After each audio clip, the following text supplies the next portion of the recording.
Football বিশ্বের নজর এখন স্পেনে।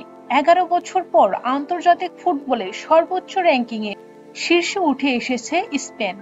এদিকে দীর্ঘ সময় ধরে শীর্ষস্থান ধরে রাখা আর্জেন্টিনার এইবার শীর্ষস্থান হারিয়েছে।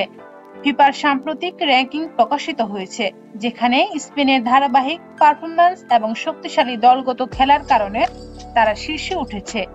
বিশেষ করে স্পেনের নতুন প্রজন্মের খেলোয়াড়রা বিশ্বমঞ্চে অসাধারণ পারফরম্যান্স দেখাচ্ছে। আর্জেন্টিনার জন্য এটি একটি চ্যালেঞ্জের সময়। তারা শেষবার শীর্ষে ছিল 11 বছর আগে।